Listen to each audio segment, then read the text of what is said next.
Okay बेटा, चलिए फिर आगे बढ़ते हैं। हम लोग ने work energy and power chapter start किया था। सब लोग ध्यान दो बेटा, हम लोग ने work energy and power chapter start किया था। फिर हम लोग ने work done by a constant force study किया था। हमें पता चला था कि भैया अगर फोर्स और डिस्प्लेसमेंट के बीच में का एंगल थीटा है तो वर्क डन आप एफ एस कॉस थीटा से कैलकुलेट कर सकते हैं। हमने नेचर ऑफ वर्क देखा था। हमने कहा कि भैया किसी ऑब्जेक्ट पे फोर्स लग रहा है और डिस्प्लेसमेंट हो रहा है तो उसके तीन नेचर ऑफ वर्क पॉसिबल है। एक तो पॉजिटिव वर्क, एक तो नेगेटिव वर्क और एक तो जीरो वर्क।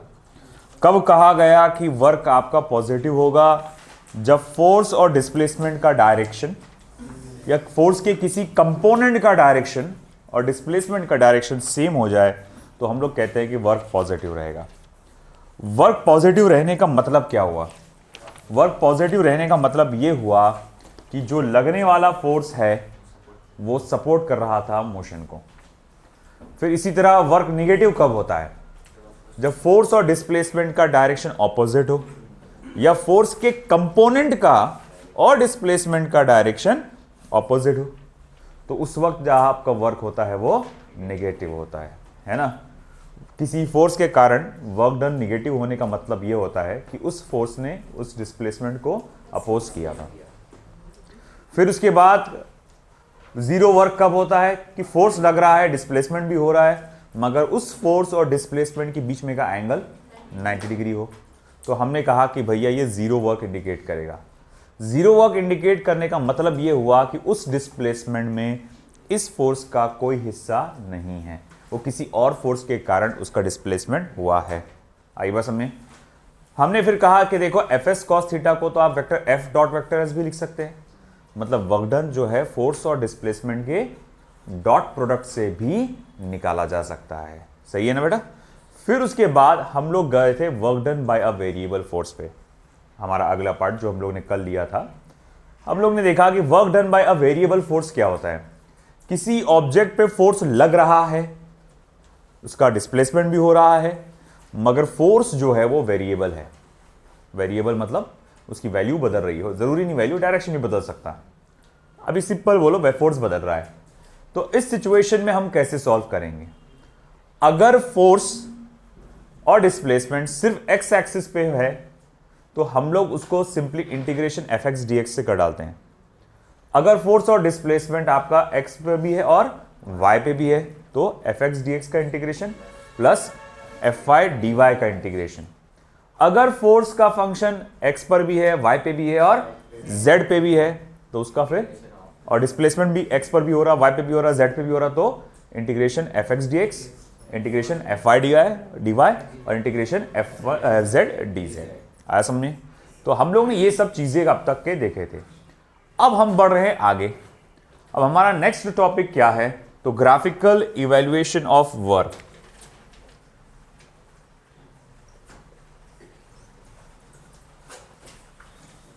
ग्राफिकल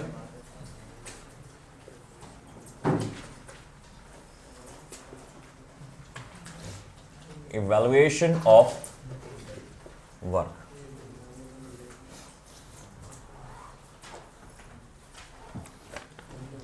चलिए,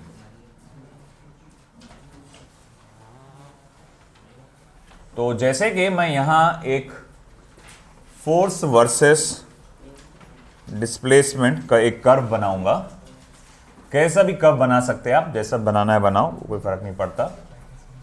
ठीक है, मैं देखता हूं कि जैसे जैसे आपका पोजीशन चेंज हो रहा है फोर्स की वैल्यू भी चेंज हो रही है। ओके ठीक है, मान लिया। मगर देखो ये वाला सेक्शन जिसमें पोजीशन छोटा सा चेंज हुआ होगा, बोले कितना चेंज हुआ होगा, फिर भी बोले dx चेंज हुआ होगा, उस दौरान लगने वाला एवरेज फोर्स कितना होगा? तो उस दौरान लगने वाला एवरेज फोर्स इतना होगा, है ना। तो भाई हम कहेंगे when a body is displaced,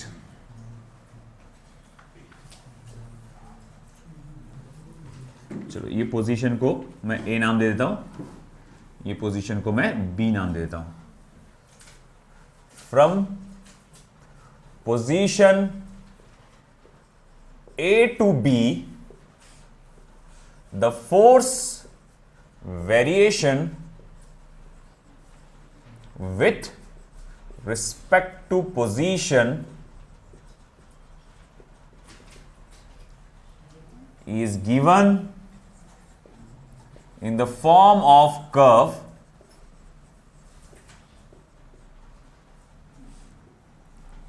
as shown in figure.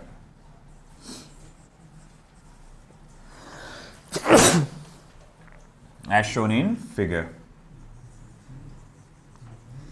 Okay तो हम लोग कह रहे हैं कि भैया एक बॉडी को मान लो आपको इस पोजीशन ए से पोजीशन बी पे ले जाना है, और आप देख सकते हैं कि पोजीशन के साथ साथ जो फोर्स में बदलाव आने वाला है उसको एक ग्राफ के जरिए, कर्व के जरिए बताया गया है कि हम बता रहे हैं फोर्स पहले बढ़ रहा है, फिर थोड़ी देर कांस्टेंट रहा, फिर उसकी वैल्यू कम हो रही है ना, इस तरह से चेंजेस आ रहे हैं। ठीक है, if the average force acting on the body for infinitesimal displacement dx is F, then work done in this displacement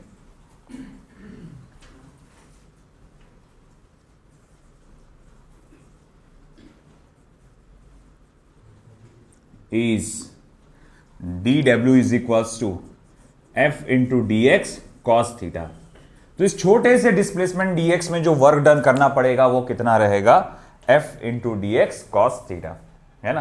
अगर हम कहेंगे कि चलो ठीक है भाई, बात ऐसी है कि देखो आपका जो ये छोटा सा डिस्प्लेसमेंट हुआ dx, उस दौरान फोर्स कितना होगा, तो उस दौरान फोर्स एवरेज फोर्स निकाल रहे हैं आप, एवरेज को तो कांस्टेंट मानेंगे, तो कांस्टेंट फोर्स का फॉर्मूला लगाया मैंने, f into force into displacement into cos theta, या जिसको आप बोलेंगे vector F dot vector D x, ऐसा भी बोल सकते हैं।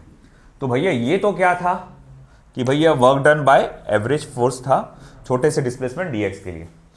अब मैं अगर जानना चाहता हूं कि एक्स ए से एक्स बी तक पहुंचाने के लिए भैया कितना वर्क डन करना पड़ेगा, तो फिर मैं बोलूंगा therefore work done to displace the particle from A to B will be, तो भैया आपको A से B तक लाना रहा तो क्या रहेगा, तो वर्क डन का फॉर्मूला रहेगा फिर integration of F into D X और X A to X B, integration of F into D X X A to F D vector F dot vector D X, है ना। तो हमें इसका क्या करना पड़ेगा, इंटीग्रेशन करना पड़ेगा। तो भाई सिंपली आपने इंटीग्रेशन देखा, अब इंटीग्रेशन देखा इसका मतलब क्या, इंटीग्रेशन क्या होता है, ग्राफिकली किसके बराबर होता है, एरिया अंडर द कर्व, है ना। जैसे कि डेरिवेटिव ग्राफिकली किसके बराबर होता है, slope of the curve. Derivative graphically किस चीज के बराबर है, स्लोप ऑफ द कर्व, यानी जो आंसर डेरिवेटिव से मिलेगा वो किसी कर्व के स्लोप से भी मिल सकता है। और वैसे ही इंटीग्रेशन ग्राफिकली किसके बराबर होता है, area of the under the curve, मतलब जो आंसर इंटीग्रेशन से मिलेगा वो दिए गए एरिया अंडर द कर्व से भी मिल सकता है। तो मतलब अगर आपको मान लो वर्क डन कैलकुलेट करना है तो फोर्स और डिस्प्लेसमेंट का जो एरिया है, जैसे ये फोर्स और डिस्प्लेसमेंट की नीचे का जो कर्व है उसका जो एरिया है, अगर आप ये भी कैलकुलेट कर पाए, ये वाला पार्ट अगर ये किसी तरह कैलकुलेट कर पाए तो वो आपको वर्क डन दे देगा।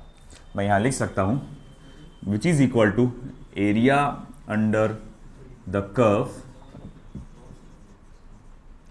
From A to B, A से बी तक के जो एरिया आएगा कर्व का उसके बराबर रहेगा। आया क्या भाई बात समझ में? लॉजिकली बस इतना याद रखो कि भैया फोर्स और डिस्प्लेसमेंट दिया रहा, क्या दिया रहा, फोर्स और डिस्प्लेसमेंट का ग्राफ दिया, उसका एरिया अंडर द कर्व निकालो, आपको क्या मिल जाएगा, वर्क डन मिल जाएगा, बात खत्म है कि नहीं। चलो देखते हैं फिर एग्जांपल्स।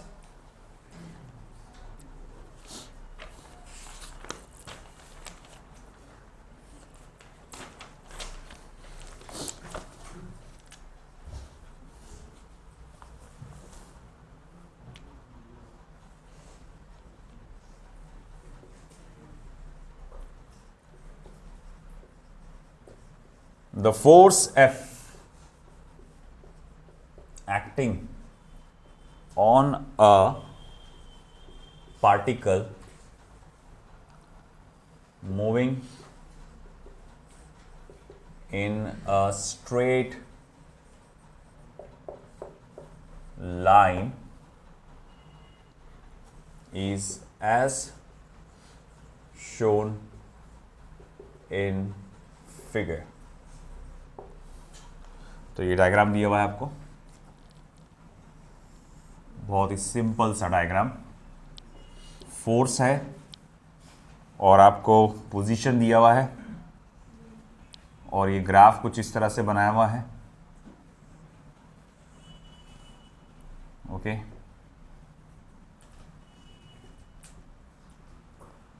इसी एक्स जो है मीटर में है, फोर्स जो है वो न्यूटन में है, और ये हो जाएगा 1, 3 और ये हो जाएगा 4 और ये हो जाएगा 5। What is the work done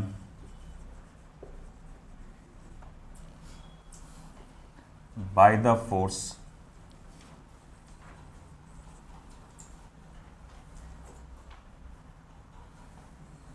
on the particle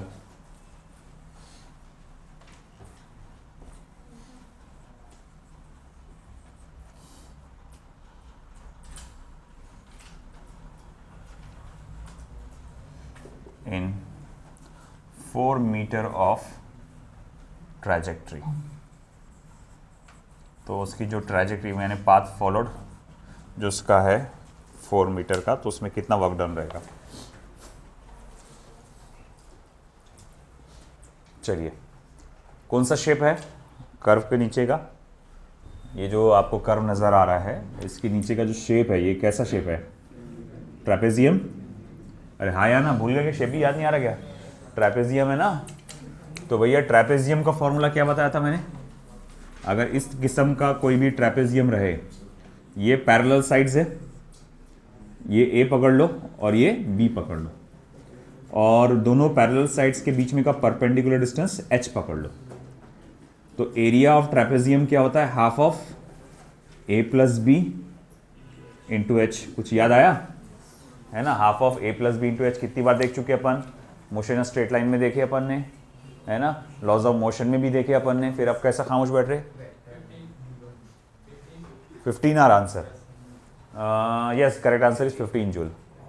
तो भैया अब ये सीधा सीधा बेसिक सा एक सवाल था, एकदम आसान सा। मैं कहूँगा इसका आंसर क्या आएगा, तो वर्क डन जो रहेगा हाफ ऑफ ये पूरा ए, मान लो ए यहाँ से यहाँ तक कितना है, तो बोले 4 है, प्लस यहाँ से यहाँ कितना आएगा, बोले देखो ये तो 1 है और ये 3 है, तो बोले यहाँ से यहाँ तक फिर 3 - 1 यानी कि 2 आएगा, तो +2। और हाइट कितना है, बोले ये कितना पड़ रहा है आपका, तो बोले ये तो 5 पड़ रहा है, तो ये हो जाएगा 6/2 मल्टीप्लाई बाय 5, ये 3 5 ज़ा 15 यानी कि 15 joules. Good one, good, 15 joule. ठीक है, next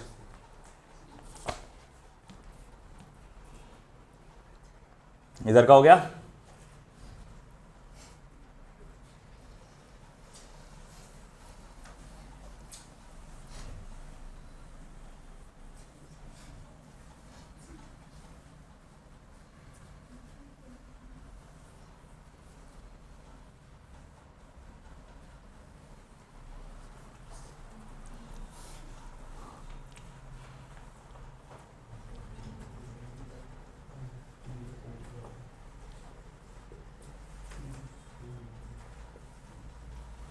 A position dependent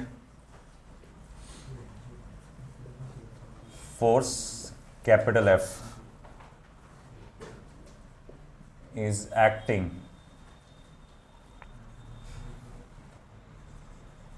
on a particle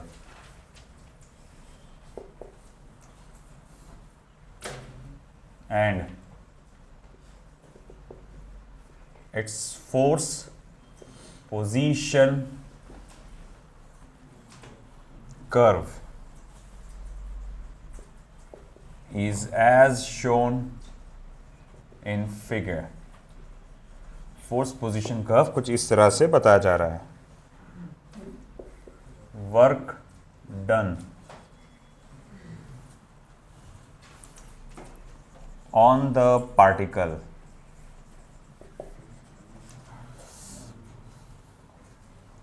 when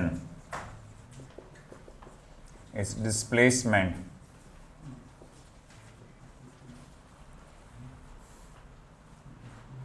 is 0 to 5 meter is 0 to 5 meter is. और ग्राफ कुछ ऐसा है.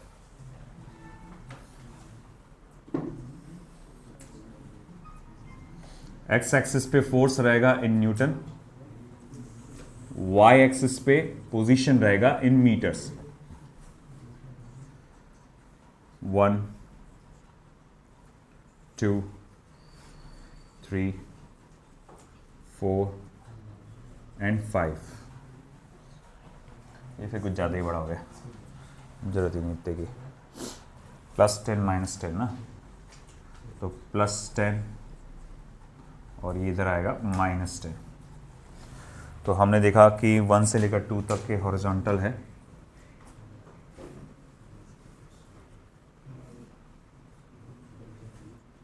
ये सीधा, फिर उसके बाद 4 से जाएगा सीधा, sorry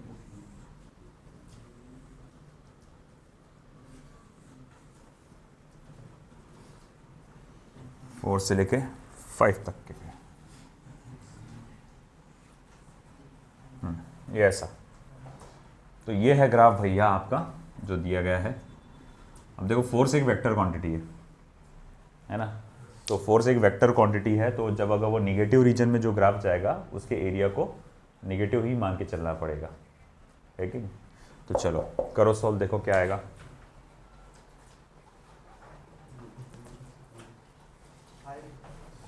five joules, yes correct answer.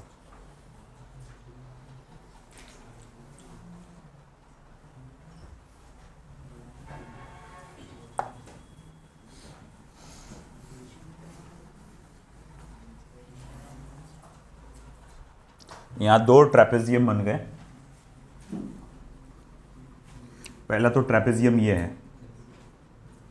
है ना. अगर मैं इसका एरिया निकालूंगा तो कितना आएगा, half of sum of parallel sides. तो देखो ये पैरेलल साइड यहाँ से यहाँ कितना है 3, और ये यहाँ से यहाँ कितना है 1 मल्टीप्लाई बाई ये हाइट जो कि कितना है 10. तो ये कितना हो जाएगा हाफ ऑफ मतलब 4 मल्टीप्लाई बाय 10 यानी कि 20 है ना. चलो ठीक है, ये A1 हो गया. अब मैं इसकी बात करता हूँ. यहाँ फिर से एक ट्रेपेजियम बना है, ठीक है. तो मैं कहूँगा ठीक है ये एरिया कितना आएगा, तो half of sum of parallel sides. तो ये देखो ये सेक्शन कितना है, देखो ये 4 है और ये 5 है, तो 4 और 5 के बीच में का फासला कितना रहेगा 1. और फिर उसके बाद ये सेक्शन कितना है, तो बोले ये है 2.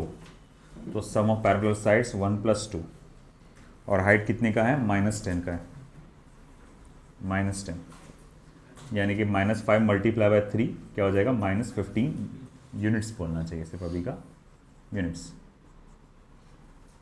ठीक है. तो फिर मैं कहूँगा वर्क डन कितना होगा फिर. देखो work done is equals to A1 + A2 यानी कि 20 + -15 यानी कि 5 जूल्स. तो आपका जो वर्क डन है वो कितना है बेटा 5 जूल्स है. आया समझ में.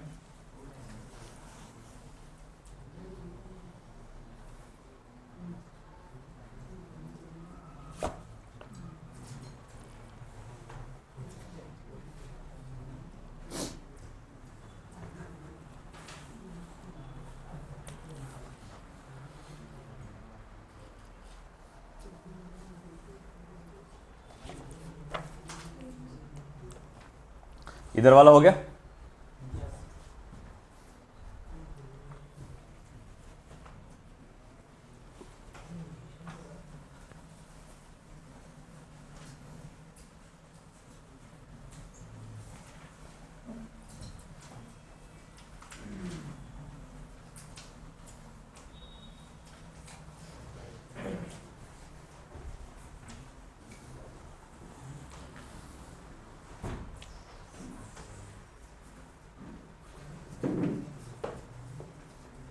A 10 kilogram mass moves along x axis.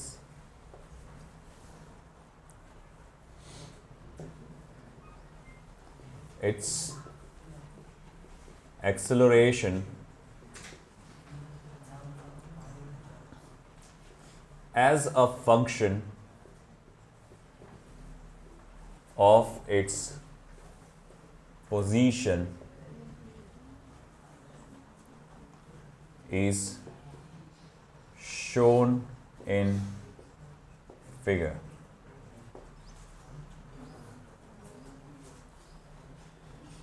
What is the total work done on the mass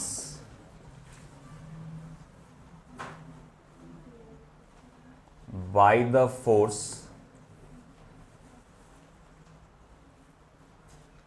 as the mass moves from x equals to 0 to x is equals to 8 meters. Sorry, centimeters.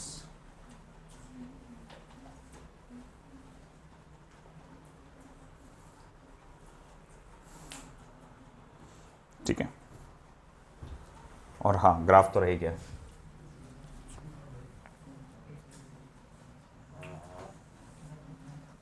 और graph कुछ आपको ऐसा दिया गया।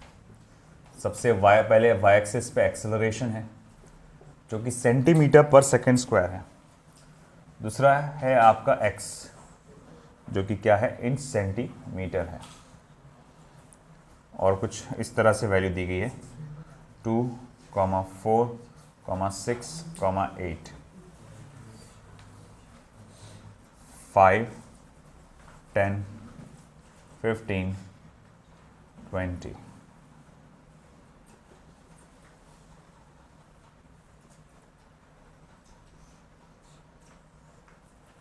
और graph कुछ ऐसा जा रहा है। चलिए देखते हैं वो निकाल के बताएगा इसका सही आंसर।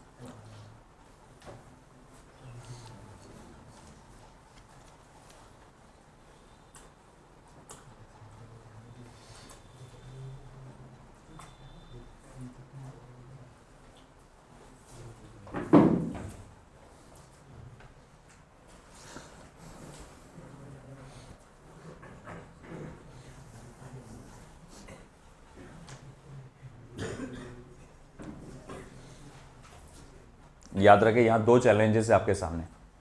पहले तो यूनिट्स जो है वो सीजीएस में और आंसर आपको जूल्स में चाहिए। दूसरा चैलेंज ये है कि जो ग्राफ है वो फोर्स वर्सेस डिस्प्लेसमेंट नहीं है ना, फोर्स वर्सेस पोजीशन नहीं है, वो क्या है, एक्सेलरेशन वर्सेस पोजीशन है। तो अब कैसे करेंगे, सीधा दिमाग का इस्तेमाल करो। अरे भैया तुम्हारे को मालूम है integration of force into displacement क्या देता है आपको, वर्क डन देता है। फोर्स को क्या लिख सकते हैं, मास इनटू एक्सेलरेशन। देखो मैं बताता हूं कि work done integration of force into DX होता है ना। क्या मैं फोर्स को ऐसा नहीं लिख सकता, मास इनटू एक्सेलरेशन? तो ये वर्क डन का फॉर्मूला क्या हो जाएगा, mass into acceleration into DX. अब यहां मास कांस्टेंट है, एक्सेलरेशन वेरिएबल है। एक्सेलरेशन की वैल्यू बदल रही है ना, पहले 5 थी, 10 हुई, 15 हुई, 20 हुई, चलो ठीक है। मतलब फोर्स एक्सेलरेशन वेरिएबल है, मास कांस्टेंट है, तो मास को बाहर निकाल लो। तो integration of A into D x, मतलब ये हुआ मास multiply by area under the curve. भैया आपको इसका एरिया अंडर द कर्व निकालना है और मास से मल्टीप्लाई करना है, सिंपल सिंपल। तो वो आपको क्या दे देगा, आपका जो वर्क डन है वो दे देगा। बात समझ में आई ना आपको? सिंपल करना क्या है यहाँ पे, वो जो एरिया अंडर द कर्व है उसको मास से मल्टीप्लाई करना है ना। अब सवाल है, चलो ठीक है ये तो कर लेंगे, मगर बाद में यूनिट्स का भी ध्यान रखना, क्योंकि आंसर अपने जूल्स में चाहिए। तो सेंटीमीटर को मीटर में कन्वर्ट करते वक्त क्या लिखना पड़ता, 10⁻⁻² से मल्टीप्लाई करना पड़ता। तो जब तुम ये वैल्यू डालोगे, जैसा कि ट्रायंगल है तो बेस की वैल्यू क्या डालेंगे आप, 8। तो 8 डालने के बजाय 8 × 10⁻⁻² डालो। हाइट कितने का है, 20 का, तो उसका 20 का हाइट डालने के बजाय 20 × 10⁻⁻² डालो। लिखो 8 जूल, 8 × 10⁻⁻² जूल, है ना। चलो करो,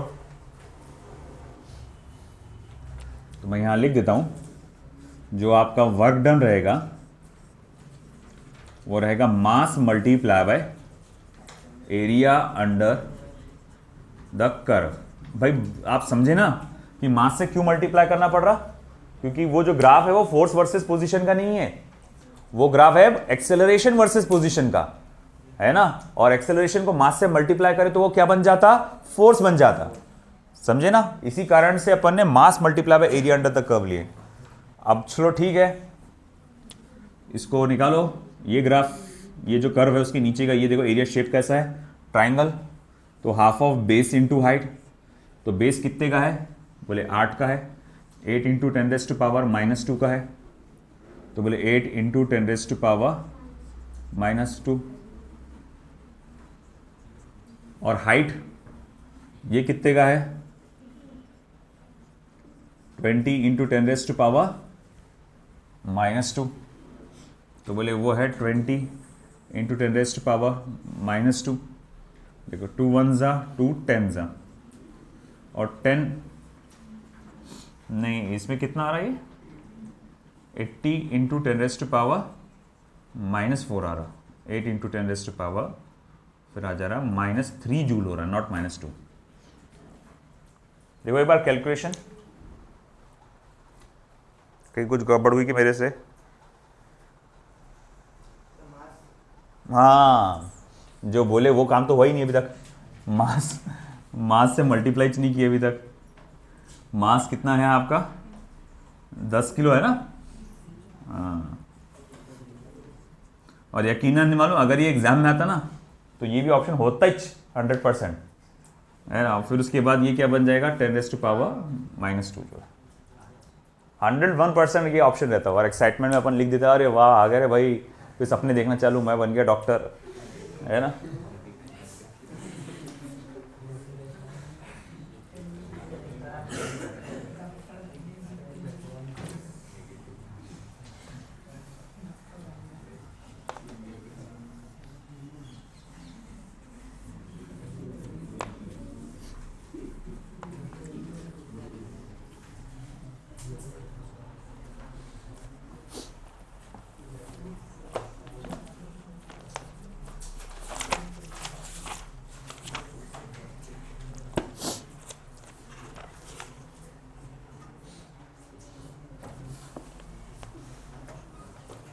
चलो एक क्वेश्चन आप मुझे सॉल्व करके बताओ।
बात ही नहीं।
चलिए करिए कैलकुलेट, बताइए वर्क डन क्या रहेगा।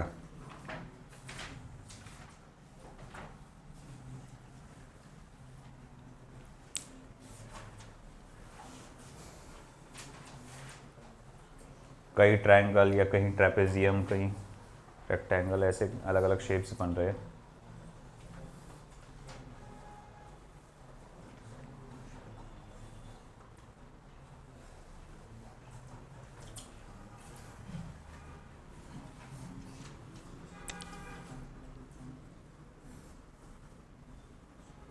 सब देखो, करो 65 जूल्स। करो करो, अपना अपना करो। 2 मिनट दे रहा हूँ आपको, आराम से करो 100। बेटा वो बोतल ले लो आप, हटल के वैसे। Thank you.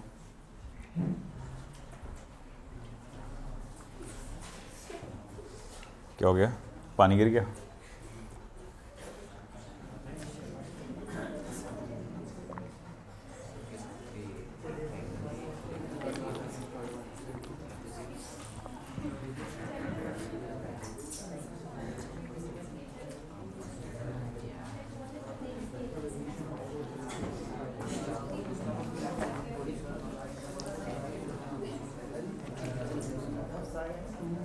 बातें नहीं बेटा।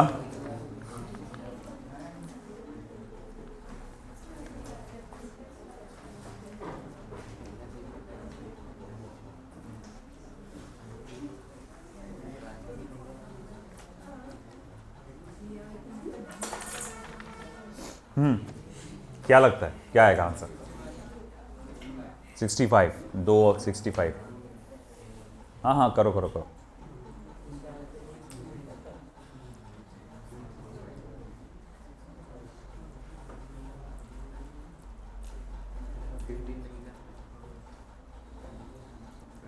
कशबा, फातिमा, आंसर नहीं आया अब तक के? एरिया निकालो। ट्रेपेजियम का मालूम है ना?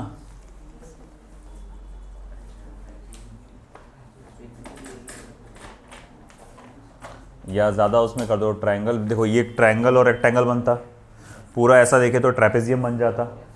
एक तो ट्रेपेजियम लेकर सॉल्व करो, या रेक्टेंगल और ट्रायंगल बना के जब सॉल्व करो।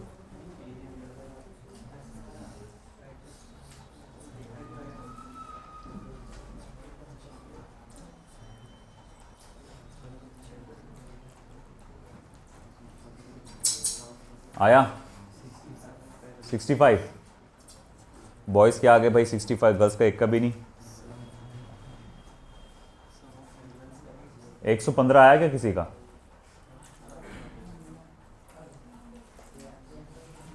एक 115 आया क्या किसी का? 115 भी आ सकता है इसमें, अगर पूरा खींचे तो। वो 25 तक के चले जाएंगे अगर आप, ये यहाँ तक 25 मीटर तक, तो वो 115 जूल आ जाएगा आंसर। मगर वो पूछा उसने कहाँ तक? 15 तक का ही पूछा ना अपने को, तो जहाँ तक पूछा वहीं तक का निकालना अपने को। मैं वो मालूम था ना, इसीलिए तो बोल दिया कि भैया जहाँ तक पूछा हुआ है वहीं तक है। एक एग्जाम में आ चुका है क्वेश्चन ऐसे ही, इसी टाइप का था वो, लिमिटेड इससे पूछा गया था और उसमें ऑप्शन दिया गया था यहां तक का भी। तो जहां तक पूछा है वहां तक का, x equals to 0 to x equals to 15 metres. देखो, तो हमें सिर्फ यहां तक का एरिया निकालना है।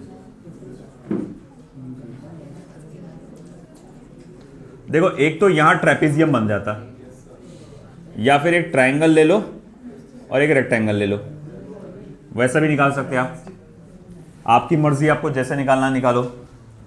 जैसे कि अगर ट्रायंगल है, मान लो आसान है आपके लिए, A1 कितना हो जाएगा, half of base into height. Base कितने का है 5 का, हाइट कितने का है 4 का, जो कितना हो जाएगा 10। फिर ये क्या बना, रेक्टेंगल। तो लेंथ इनटू ब्रेथ, लेंथ कितने का है 5 का और ब्रेथ कितने का है 4 का, कितना हो जाएगा 20। अब ये क्या बना, ट्रेपेजियम। इन केस कभी ट्रेपेजियम सॉल्व करते नहीं आया तो उसको ऐसा स्प्लिट करो, तो एक रेक्टेंगल और एक ट्रायंगल बन जाता। मगर बेहतर है आप सीख लो ट्रेपेजियम का निकालना। Half of sum of parallel sides, तो पैरेलल साइड ये नहीं है भैया, पैरेलल साइड इस बार ये है। तो ये साइड कितने का है 4 का और ये कितने का है 10 का। तो भैया 4 + 10 multiply by distance between the parallel height sides, ये कितने का आएगा 5 का। तो ये कितना हुआ, हाफ ऑफ 14 मल्टीप्लाई बाय 5 यानी कि 35, है ना। अब वर्क डन क्या होगा, तीनों को ऐड कर डालो, 10 + 20 + 35, 65 जूल्स, दैट्स द आंसर। आया समझ में, लिख लो।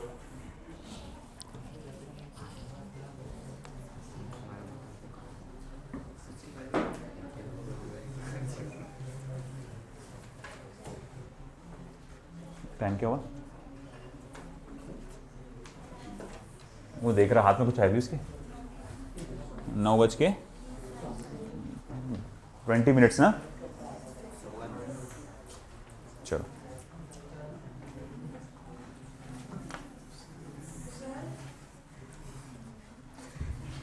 सबसे पहले क्या कैसे की बात आती, हाँ कुछ मिटाना रहा था।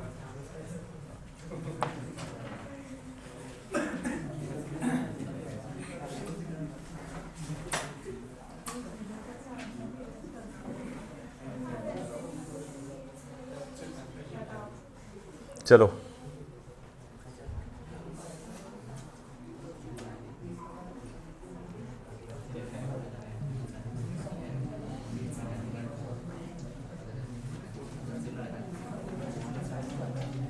Work done in conservative and non conservative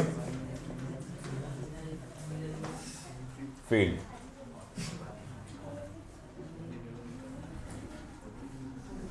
तो अब हमें ये अगला टॉपिक देखना है, work done in conservative and non conservative field. ये सभी को आपको डीपीपी मिल गई ना, हाँ। तो कल सॉल्व करके लाइएगा उसको, कल डिस्कस करेंगे अपन उसको।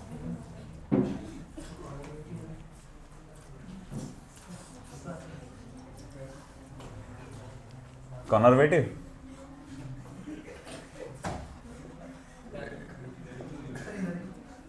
एस भूल गया साला हर जगह, स्पेलिंग मिस्टेक, और कुछ हुआ करे। चलो हो गया ये, बातें नहीं, इसीलिए मैं मिटा दे रहा था, बातें करो तुम लोग। तो भैया ठीक है, अब देखो work done in conservative and non conservative field. सबसे पहला जो मुझे देखना है, फर्स्ट पार्ट जो आएगा वो आएगा वर्क डन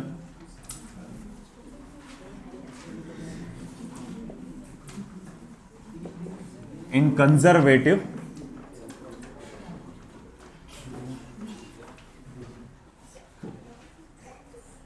क्या कशा, बाहर जाना है आपको तो चुपचाप लिखो फील्ड। तो work done in conservative field.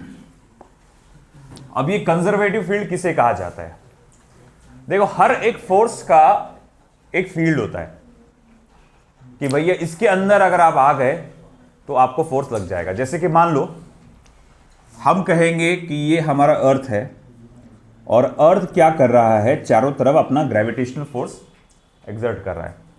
ये इसका इलाका है। इस इलाके में, इस एरिया में, इस वॉल्यूम में अगर कोई भी दूसरी बॉडी घुसेगी तो ये अर्थ क्या करेगा, उसको अर्थ खींच डालेगा। तो हम लोग कहेंगे कि ये ग्रेविटेशनल फील्ड का एरिया है या ग्रेविटेशनल फोर्स का फील्ड है, उसका मैदान, इलाका है, इसको हम लोग कहेंगे। इसके अंदर कोई भी अगर घुसेगा तो भैया उसको क्या लगेगा, फोर्स लग जाएगा। इसी तरह एक पॉजिटिव चार्ज है, मान लो प्लस क्यू है ना, और हम कहेंगे कि इसका एक एरिया होगा, एक इलाका होगा जिसके अंदर कोई भी चार्ज घुसा तो उसको क्या लगेगा, फोर्स लगेगा। तो हम लोग कहते हैं इसे इलेक्ट्रोस्टैटिक फील्ड, है ना। इसी तरह एक मैग्नेट है, north pole and south pole. इस मैग्नेट का भी कोई ना कोई क्या होगा, इलाका होगा, एरिया होगा। उसके अंदर कोई भी मैग्नेटिक मटेरियल अगर घुसा है ना तो उसे फोर्स लगेगा। अगर या फिर दूसरा मैग्नेट लेकर आते हैं हम उसके करीब में, तो अगर ये नॉर्थ पोल करीब लेकर आया तो ये रिपेल करेगा, साउथ पोल करीब लाया तो उससे वो अट्रैक्ट करेगा। तो ऐसे फोर्स का हमेशा क्या होता है, एक फील्ड होता है, इलाका होता है। तो हम ऐसे फोर्सेस में से उन फोर्सेस की बात कर रहे हैं जिन्हें कंजर्वेटिव फोर्स माना जाता है, कंजर्वेटिव फोर्स।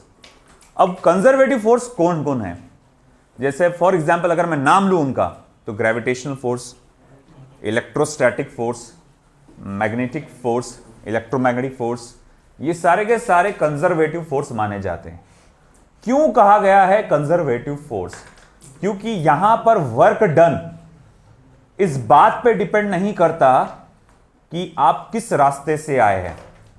वर्क डन इस बात पे डिपेंड नहीं करता आप किस रास्ते से आए हैं, सिर्फ इसी बात पे डिपेंड करता है आपने कहां से शुरू किया है और कहां पे खत्म किया है। जैसे फॉर एग्जाम्पल ये पेन है ना, तो अगर मैं पेन को यहां से यहां ले जाता हूं, मैंने हाइट h तक लेके गया, अब यहां पर इस पे कौन कौन से फोर्सेस लगे, तो 3 फोर्सेस लगे। एक तो मेरे हाथ का मस्कुलर फोर्स या एक्सटर्नल फोर्स जिसको बोलूंगा मैं, एक है ग्रेविटेशनल फोर्स जो उसको नीचे की तरफ खींच रहा था, और एक था हवा का रेजिस्टेंस। अब हवा का रेजिस्टेंस बहुत निग्लिजिबल है तो उसको हटा दो, और फिर बचे कितने, 2 फोर्सेस। एक तो मेरे हाथों का फोर्स है जो उसे ऊपर खींच रहा है, और ग्रेविटेशनल फोर्स है जो क्या कर रहा है, उसको नीचे की तरफ खींच रहा है। तो मैं अगर पूछूंगा work done by gravitational force कितना हुआ, तो बोले फोर्स कितना लगा ग्रेविटी का, तो बोले mg। डिस्प्लेसमेंट कितना हुआ, h ऊपर की तरफ, तो m फोर्स नीचे की तरफ, डिस्प्लेसमेंट ऊपर की तरफ, तो work done by gravitational force आएगा -mgh, -mgh। अच्छा ठीक है, अगर मैं इसी पेन को अब ऐसा लेके जा रहा हूं, हाइट उतनी है, हाइट उतनी है, बस आपने क्या नोटिस किया, रास्ता लंबा है ना। तो बोले अब वर्क डन बाय ग्रेविटी है, मेरे हाथों का नहीं, मैं वर्क डन बाय ग्रेविटी कर रहा हूं। तो ग्रेविटी तो सिर्फ क्या देखेगी, यहां से शुरू किए यहां खत्म किए, डिस्प्लेसमेंट कितने का हुआ, h का, तो वर्क डन बाय ग्रेविटी अभी भी -mgh। बात समझ में आया आपको। अब अगर मान लो मुझे यही है h हाइट और मुझे ऐसा लेके जा रहा हूं मैं, है ना, तो मैं कहूंगा अब भैया रास्ता और लंबा अपनाया मैंने, तो वर्क डन बाय ग्रेविटी कितना आएगा, अगेन उतना ही चाहेगा -mgh। मैं अगेन बोलूंगा ये work done by gravity -mgh है, मगर मेरे हाथों ने ज्यादा वर्क किया, अभी एक्सटर्नल वर्क ज्यादा हुआ है, तो है ना, ये नॉन कंजर्वेटिव है क्योंकि। तो भैया ये आप कहते हैं, ऐसे फोर्सेस को कहते हैं कंजर्वेटिव फोर्स, कि जिसमें वर्क डन जो है वो पाथ पे डिपेंड नहीं करता कि आपने कहां से लेकर आए हैं, वो सिर्फ इस बात पे डिपेंड करता है कि भैया आपने शुरू कहां से किए और खत्म कहां पे किए। अगर मल्टीपल पाथ से, जैसे देखो मैं 2 इनिशियल पॉइंट्स ले लेता हूं, इनिशियल एंड फाइनल पॉइंट्स ले लेता हूं। देखो ये एक पाथ है, सॉरी ये एक पॉइंट है ए और एक है पॉइंट बी। आप ये ए पॉइंट से बी पॉइंट पे डायरेक्ट जा सकते हैं, है ना। और एक हो सकता है कि भैया आप ऐसा जाना पसंद करेंगे, या फिर हो सकता है कि आप थोड़ा ऐसा भी जाना पसंद कर सकते हैं। ओके, चाहे आप ऐसा जाओ, चाहे आप ऐसा जाओ, चाहे आप ऐसा जाओ, अगर ये मोशन किसी कंजर्वेटिव फोर्स फील्ड में हुआ है, अगर ये मोशन किसी कंजर्वेटिव फोर्स फील्ड में हुआ है, तो वर्क डन तीनों पाथ पर कैसा रहेगा, सेम रहेगा। आई बात समझ में आपको, वर्क डन तीनों पाथ पे कैसा रहेगा, सेम रहेगा, चाहे आप इस रास्ते से जाओ, चाहे इस रास्ते से जाओ, चाहे इस रास्ते से जाओ। समझ में आया, बस उसी को हमको लिखना है। चलो मैं लिख देता हूं यहां पे,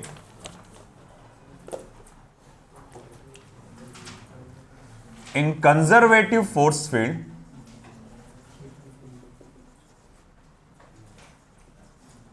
या field, work done by conservative force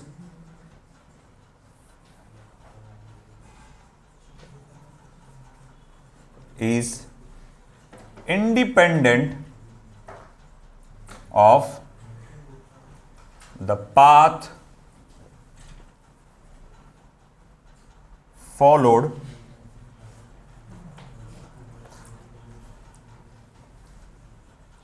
between 2 points, that is work done A से बी पे ले जाने के लिए इन द फर्स्ट पार्ट या फर्स्ट कर्व, ये पाथ बोलना चाहिए, वर्क डन ए से बी पे जाने के लिए in the second path is equals to work done A से बी पर ले जाने के लिए इन द थर्ड पाथ, है ना। First path, second path, third path, सब पे वर्क डन कैसा रहेगा, सेम रहेगा।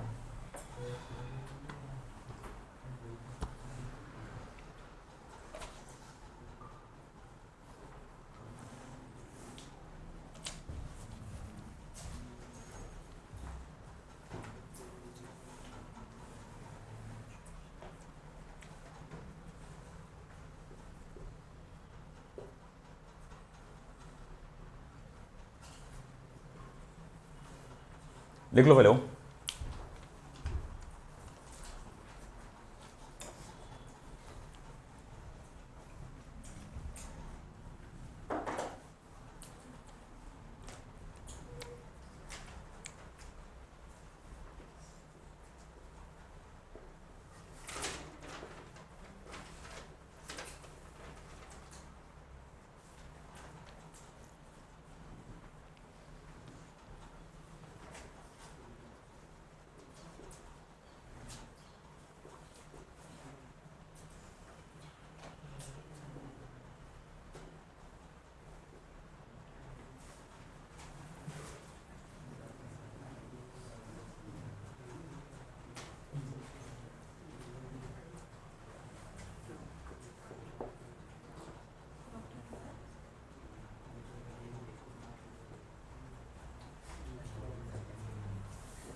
हुआ बेटा, अब देखो यहां पे, अब देखो इसी तरह से इस कंजर्वेटिव फोर्स फील्ड में आपको क्लोज लूप फॉर्म करना है।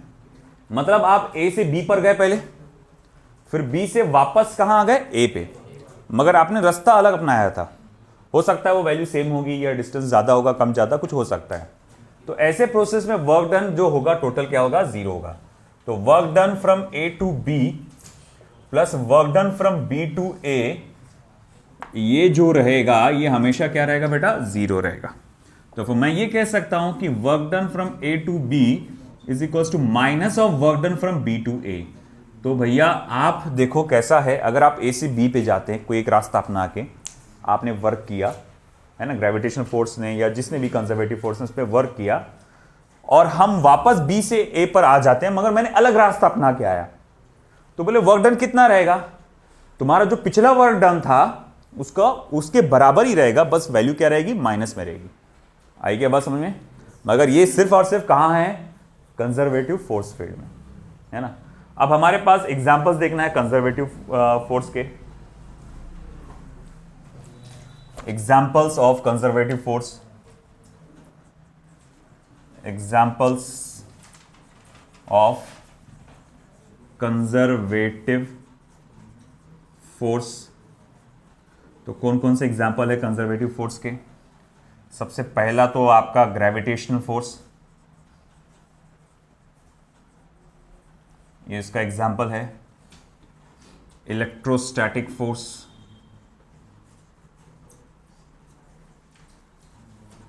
तीसरा magnetic force,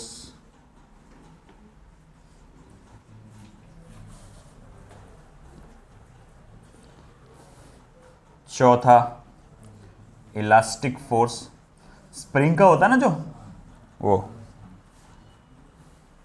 etcetera.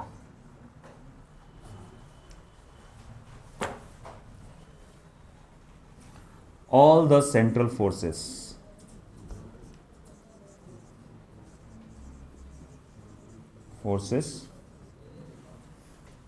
are conservative in nature। सारे के सारे central forces conservative in nature होते हैं, सारे के सारे सेंट्रल फोर्सेस। सेंट्रल फोर्सेस मतलब दो ऑब्जेक्ट के बीच में फोर्स है और वो उनको सेंटर ऑफ मास पे खींचेगा, है ना। जैसे कि अगर मान लो मैं क्या करता हूँ, ये दो बॉडीज को रखता हूँ, ये दो बॉडीज एक दूसरे को क्या करेंगे, ग्रेविटेशनल फोर्स लगाएंगे। अब जैसे ही छोड़ूंगा तो ये क्या करेंगे, अपने आके चिपक जाएंगे। कहाँ आके चिपकेंगे, उनके सेंटर ऑफ मास पे। तो उसको हम लोग कहते हैं सेंट्रल फोर्सेस। देख लो,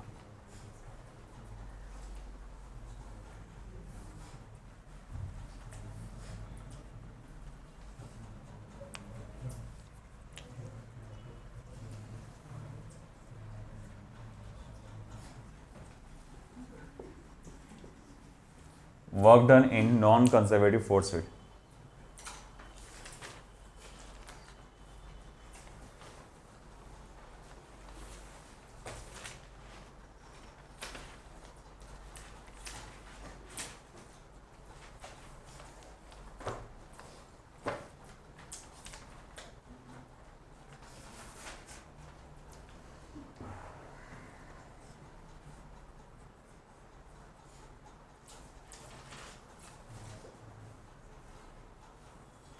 वाह,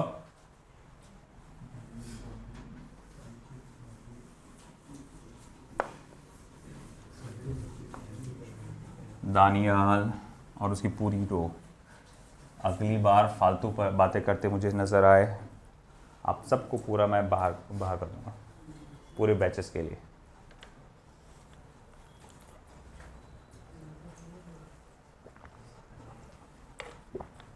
अब आती है बारी non conservative force. Conservative force था जिसमें वर्क आपका डिपेंड नहीं करता कि किस रास्ते से आप गए हैं, है ना। मगर अब नॉन कंजर्वेटिव फोर्स में क्या है, डिपेंड करता है कि आप किस रास्ते से आए हैं। फॉर एग्जाम्पल, एक भारी भरकम टेबल को 2 मिनट ध्यान दीजिएगा सब लोग, फिर बाद में लिखते बैठिएगा। मुझे कमरे के इस कोने से इस कोने पे लाना है, वो बंदा वहाँ से खींचते हुए लेके आया है ना, और ला के रख दिया। और अब मैं बोलूँगा कि नहीं भाई एक काम कर, इनिशियल पॉइंट वो है तेरा, फाइनल पॉइंट वो है ना, तो एक काम कर पूरा सा यूँ, पहले ऐसा जा, ऐसा गया, फिर ऐसा गया, फिर ऐसा आया, और मैं बोलूँगा भैया तेरा वर्क डन सेम है। बोल सकता क्या मैं? नहीं, उसको तो एनर्जी ज़्यादा खर्च करना पड़ी ना। तो ये पीछे ये किस कारण से हुआ, तो ये आया फ्रिक्शन की वजह से, क्योंकि फ्रिक्शन जो है वो नॉन कंजर्वेटिव है। तो वो उस सिचुएशन वर्क डिपेंड करता है तुम किस रास्ते से गए, है ना। हाफ नॉलेज इज बोलते हैं ना, हाफ नॉलेज इज डेंजरस। हाँ, तो वही तुमने बोले कि भाई पता नहीं, फर्क नहीं पड़ता, इनिशियल एंड फाइनल पॉइंट पे सेम होना चाहिए। मतलब अगर सेम रहे तो तुम कोई भी रास्ते से आओ तो वर्क डन सेम रहता। हाँ बिल्कुल सेम रहता, मगर वो सिर्फ कौन से फोर्सेस के लिए, कंजर्वेटिव फोर्स। अब आप किसकी बात कर रहे हैं, नॉन कंजर्वेटिव। फ्रिक्शन एक नॉन कंजर्वेटिव है। Friction force, viscous force, air resistance, ये 3 जो है खास तौर से जो हम पढ़ने वाले हैं, 3 पढ़ेंगे हम लोग, है ना। फ्रिक्शन फोर्स, हम तो फ्रिक्शन तो ऑलरेडी पढ़ चुके हैं। फ्लूइड मैकेनिक्स में विस्कस आएगा, और इन जनरल एयर रेजिस्टेंस भी आते रहता है। तो ये 3 बेसिकली अपन नॉन कंजर्वेटिव फोर्स पढ़ते हैं। तो ये सारे के सारे नॉन कंजर्वेटिव है। जिसके कारण वर्क डिपेंड करता है कि आप किस रास्ते से आए हैं। आया ना समझ में? चलो लिखते हैं इस बारे में फिर हम। Non conservative forces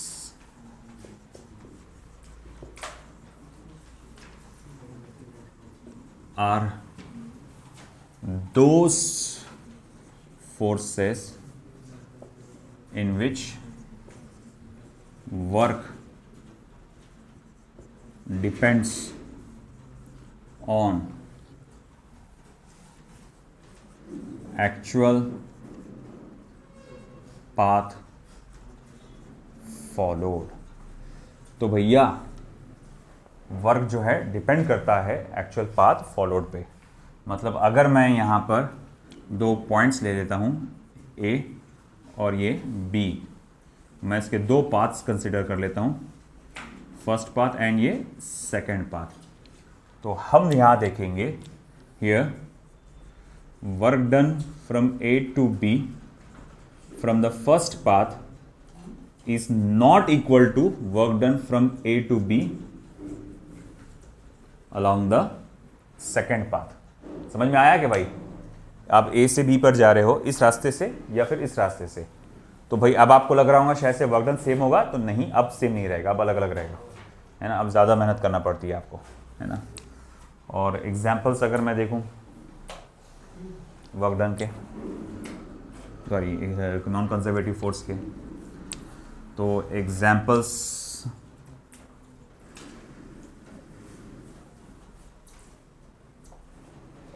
examples of non-conservative force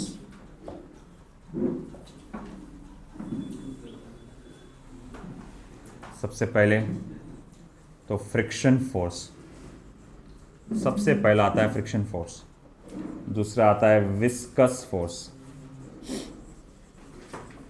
तीसरा आता है एयर रेजिस्टेंस। हम तो ये सिर्फ तीन के बारे में पढ़ने वाले हैं, तो इसीलिए सिर्फ ये तीन देखेंगे, air resistance.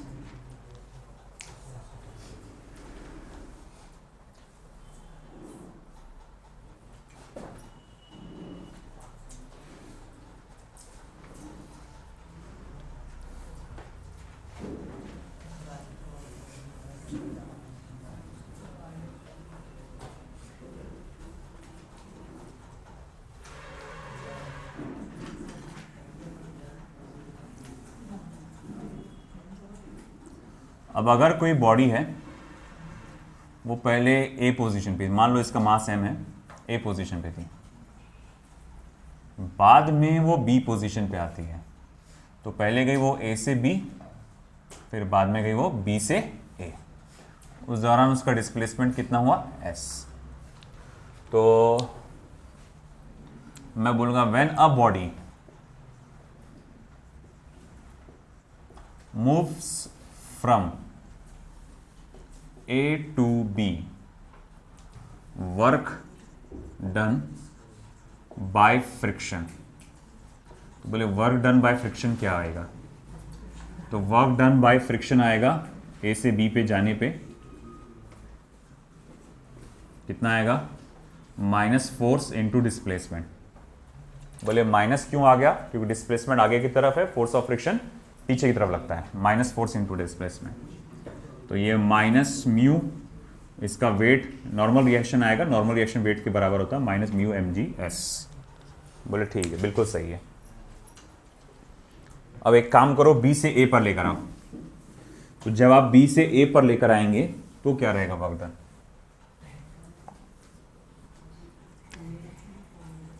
When a body is move from B to A, then समझ भी नहीं आया आप लोग को बोला तो,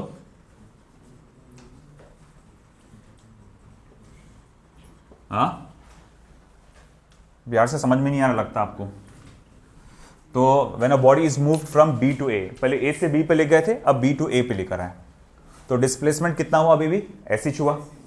फोर्स ऑफ फ्रिक्शन अभी भी उसको क्या करेगा, अपोज करेगा, क्योंकि जिस डायरेक्शन में आप मूव करते हैं फोर्स ऑफ फ्रिक्शन हमेशा उसके ऑपोजिट डायरेक्शन में ही लगता है।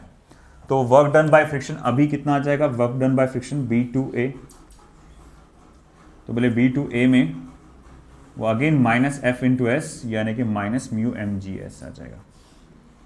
फिर मैं बोलूंगा therefore work done on body over a closed loop, तो बॉडी के ऊपर work done over a closed loop मतलब ए से बी, बी से ए पे लाने के ऊपर कितना वर्क डन होगा, तो आप उसको क्या करेंगे, simply work done from A to B plus work done from B to A, जिसकी वैल्यू कितनी हो जाएगी, minus twice of mu M G S.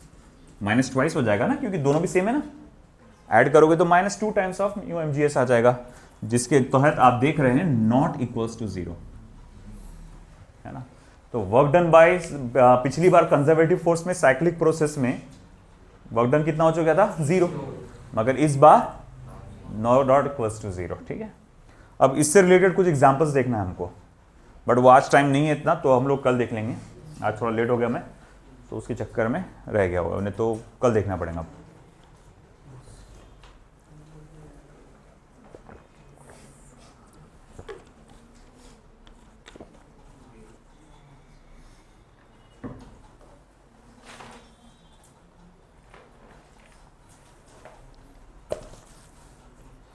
कल सब लोग डीपीपी सॉल्व करके लाएंगे फर्स्ट,